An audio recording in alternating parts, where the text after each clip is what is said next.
또하 여러분 안녕하세요. 여러분, 소수의 지배층은 다수의 백성들을 어떻게 통제할 수 있을까요? 오늘은 이 질문을 시작으로 인도 문명과 중국 문명에 대해서 한번 알아보도록 하겠습니다. 먼저 인도 문명입니다. 인도 문명은 기원전 2500년경 인더스강 유역의 기름진 평야에서 시작됐습니다. 하라파, 모헨조다로 등의 도시는 주택, 하수시설, 목욕장 등을 갖춘 계획도시였는데요. 이들은 청동기와 그림 문자를 사용했습니다. 이 사진은 동물과 문자가 새겨진 도장인데요. 그림을 통해 의미를 전달하는 것이 보이죠? 하지만 아직도 해석은 되고 있지 않다고 합니다. 또한 인도 문명의 통치자나 제사장으로 추측되는 인물상도 발견되었습니다. 이때 인도 문명은 메소포타미아 지방과도 교역을 했다고 하니 얼마나 번성했는지를 추측해 볼 수가 있죠. 하지만 기원전 1500년경 중앙아시아의 유목민족이었던 아리아인이 침입을 하면서 원주민들은 아리아인들에게 지배를 당하게 되었습니다. 아리아인들은 인더스강을 넘어 겐지스강 유역까지 진출했는데요. 그들은 철제 농기구를 사용해 농사를 짓고 철제 무기를 활용해 정복 활동을 벌였습니다.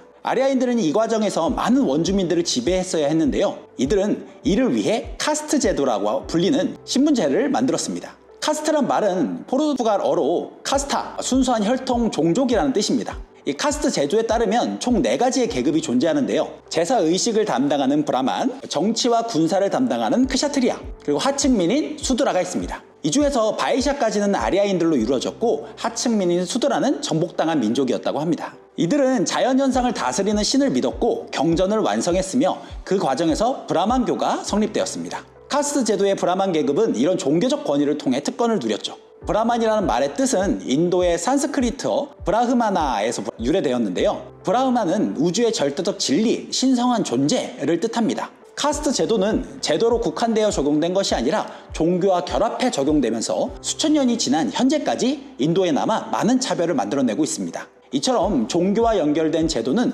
규칙이 아니라 신념이 되며 시간이 지나도 계속 영향을 준다는 것을 알 수가 있죠.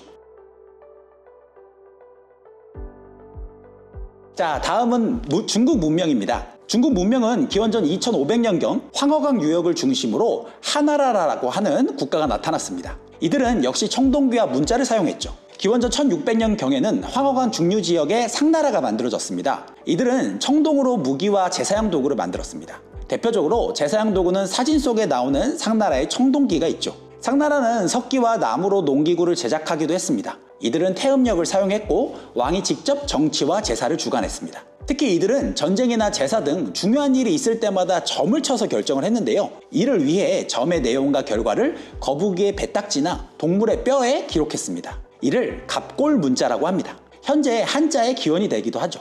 기원전 11세기에는 상해 서쪽에서 일어난 주나라가 상나라를 멸망시키고 황허강 유역을 차지했습니다. 주나라는 이전보다 넓어진 영토를 효과적으로 다스리기 위해 수도 부근은 왕이 직접 다스리고 나머지 지역은 왕족이나 공신을 제후로 삼아 다스리는 봉건제를 실시했습니다. 여기서 봉건제란 왕이 땅을 나누어 제후들을 나눠주는 제도인데요. 왜 이렇게 했을까요? 아무래도 너무 넓은 영토를 왕 혼자 지배할 수 없었겠고 왕이 지배할 수 없는 영역을 왕을 대신해 제후들을 보내 다스리게 했던 것이죠. 이들 제후들은 자신의 토지에서는 왕과 같은 권력을 가졌지만 주 왕실에게 세금이나 특선물을 바치거나 위급할 때는 군사를 보내야 되는 책임이 있었죠. 제후들은 왕에게 받은 땅을 다시 자신의 신하들에게 수여하고 관직을 부여하면서 세금과 군역, 즉 군대에 복무하게 되는 의무를 부과했습니다. 그런데 이런 제후들이 주나라 왕을 배신하면 어쩌죠? 이를 방지하기 위해 주나라는 가장 믿을 수 있는 가족이자 친척인 왕족들을 보냈습니다. 피는 물보다 진하다 라는 말을 아시죠? 하지만 시간이 점차 지나면서 친척들의 관계가 점점 더 벌어집니다.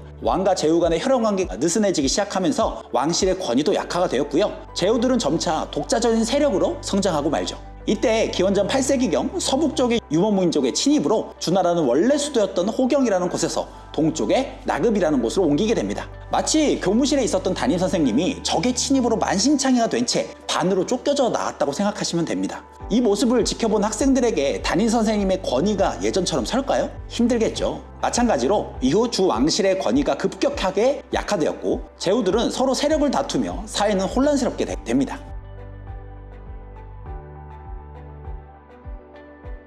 자, 오늘은 인도 문명과 중국 문명을 한번 알아봤습니다. 자, 여러분, 소수가 다수를 어떻게 지배할 수 있을까요? 인도의 경우 종교와 결합한 계급제도로 다수를 지배했고 중국의 경우 혈연을 이용한 봉건제로 넓은 영토를 지배했습니다. 그렇다면 오늘날에도 특정 신념이나 구조로 사람들을 통제하는 사례가 우리 주변에 존재하지는 않을까요? 소수의 리더들이 다수의 집단을 효과적으로 이끌려면 어떤 조건들이 필요할까요? 그리고 만약 여러분이 어느 집단의 리더가 된다면 다수의 집단을 어떻게 이끌어 나가야 할까요? 오늘은 이 질문에 대한 답을 생각해 보시면서 오늘 수업을 마쳐보도록 하겠습니다. 지금까지 사토쌤이었습니다. 여러분 또 봐!